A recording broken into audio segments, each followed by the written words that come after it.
नमस्कार दोस्तों, स्वागत है आपका यूनियन पब्लिक क्लासेस में। आज एक नई जानकारी देखेंगे हम लोग। अपनी आय, पत्नी या बच्चों के नाम से निवेश की तो टैक्स आप पर ही लगेगा। यानी कि अब टैक्स आप घोटाला नहीं कर सकते हैं। ठीक है कि कई बार होता है एक्स्ट्रा कमाई की अपने बच्चे, अपने पत्नी या अपने पति के नाम पर सेविंग कर दिए और हम बच गए। अब ऐसा नहीं चलेगा, इसके लिए भी एक नया नियम निकला है। ठीक है, जिसकी आय उसी पर टैक्स।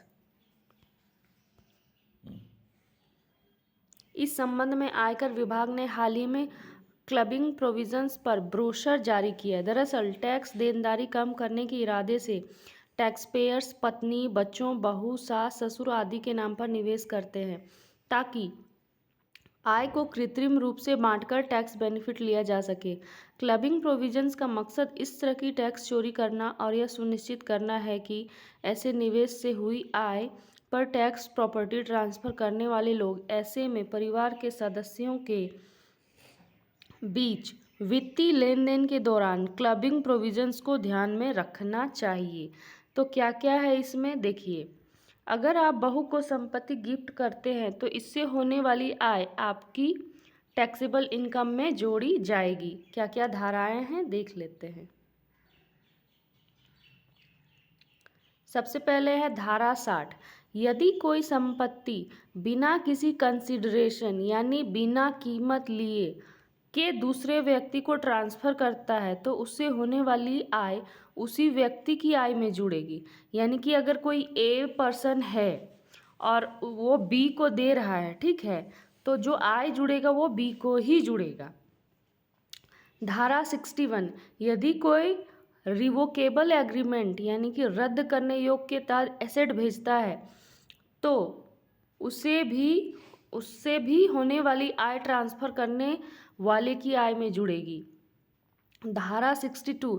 यदि संपत्ति इर्रिवोकेबल एग्रीमेंट यानी जिसे बदला ना जा सके के तहत भेजी गई है और न्यूनतम अवधि 6 वर्ष या अधिक है तो इससे होने वाली आमदनी ट्रांसफ़र करने वाले व्यक्ति की आय में नहीं जुड़ेगी, पर 6 वर्ष से कम करार पर क्लबिंग प्रोविजंस के नियम लागू होंगे। धारा 4 नंबर धारा 64 का 1(2)। यदि किसी व्यवसाय संस्थान में कोई अपने पति या पत्नी को वेतन भत्ते या किसी अन्य तरह की आय भेजता है तो ऐसी आय क्लब मानी जाएगी। लेकिन यदि पति पत्नी अपने व्यक्तिगत कौशल योग्यता के आधार पर ऐसी आय अर्जित करता है तो यह क्लब नहीं होगी। यानी पति या पत्नी के पास टेक्निकल या प्रोफेशनल योग्यता है तो क्लबिंग प्रावधान लागू नहीं होंगे। हाल ही में आए इन नए इनकम टैक्स बिल में टेक्निकल नॉलेज या एक्सपीरियंस को भी जोड़ा गया है। धारा 64(1)(4)। यदि पति अपनी पत्नी को बिना किसी लाभ की संपत्ति देता है तो उससे होने वाली आमदनी पति की आय में आएगी। धारा 64(1)(6). कोई अपनी बहू को संपत्ति गिफ्ट करता है तो उससे होने वाली आय ससुर की आय में जुड़ेगी। मान लीजिए रमेश ने अपनी बहू सुनीता को 10 लाख रुपए दिए। सुनीता ने रकम बैंक में जमा की और 80,000 ब्याज कमाया। यह राशि रमेश की आय में जुड़ेगी, लेकिन इस पैसे को सुनीता आगे निवेश करके कमाई करती है तो ये सुनीता की आय होगी। ठीक है। धारा 64(1)(7) और धारा 64(1)(8). यदि कोई अपनी नाबालिग संतान या किसी HUF हिंदू अविभाजित परिवार को कोई संपत्ति देता है तो उससे अर्जित आय व्यक्ति की आय में क्लब होगी। धारा 64(1)(a). नाबालिग की आय माता पिता की आय में जुड़ेगी, लेकिन यदि नाबालिग अपने श्रम, स्किल, टैलेंट से कमाई करता है तो क्लब नहीं होगी। धारा 64(2). अगर कोई एसेट HUF को देता है उससे होने वाली आय ट्रांसफ़र करने वाली व्यक्ति की आय में जोड़ी जाएगी। मतलब जो दे रहा है उसका इनकम में जुड़ेगा।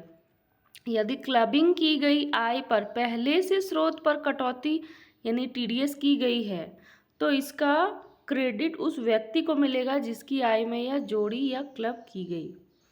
तो कैसा लगा आपको ये जानकारी, कमेंट करके बताएं। देखने के लिए धन्यवाद। Please like, share, subscribe.